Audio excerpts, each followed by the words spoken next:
उनका तर्क है कि स्कूलों में बच्चे कम आ रहे हैं, 50 से कम आ रहे हैं इसलिए। तो वो ये नहीं पता कर रहे हैं कि बच्चे बीमार हैं या वो क्या कारण है, तो क्या वो उनके साथ बुरा सलूक होता है, क्या उनको मिड डे मील नहीं मिल रहा है। इन बातों की परवाह किए बिना उन्होंने सिर्फ उसको बंद करने का इंतजाम किया है, जिसका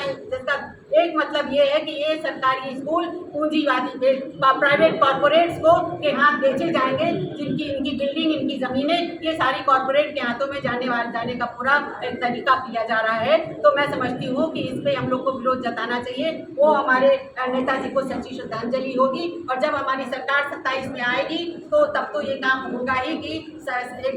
जो शिक्षा व्यवस्था है उसकी एक समान शिक्षा व्यवस्था का इंतजाम किया जाए। एक बात मैं और कहना चाहती हूँ, जो अल्पसंख्यकों की बात हुई, तो मैं समझती हूँ कि नेताजी के बराबर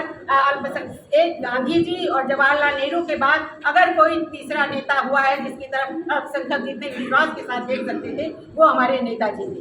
और एक बात और कहना चाहती हूँ, इस पूरे विश्वास के साथ कि 27 में हमारी सरकार आने वाली है, यहाँ पर मैं और लोग कह रहे हैं कि मुख्यमंत्री बने हमारे राष्ट्रीय अध्यक्ष जी, मैं उनके लिए एक दूसरा रोल सोचती हूँ मेरे दिमाग में, क्योंकि जो ये कहा जाता है कि तीसरी सबसे बड़ी पार्टी है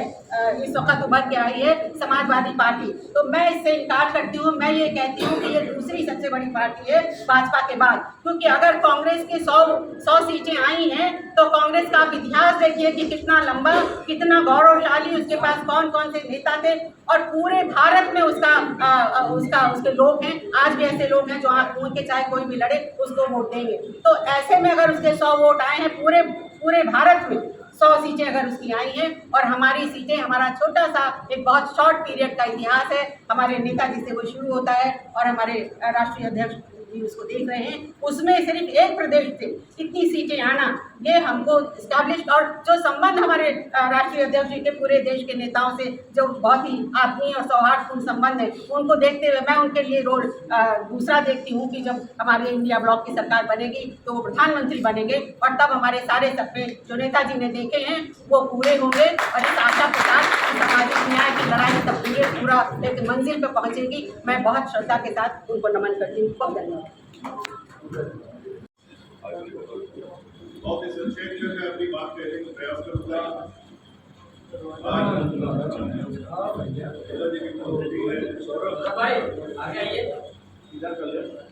और सबसे पहले आज नेताजी की ये पुण्यतिथि है, हम सब के लिए बहुत शोक का विषय है, दुख का विषय है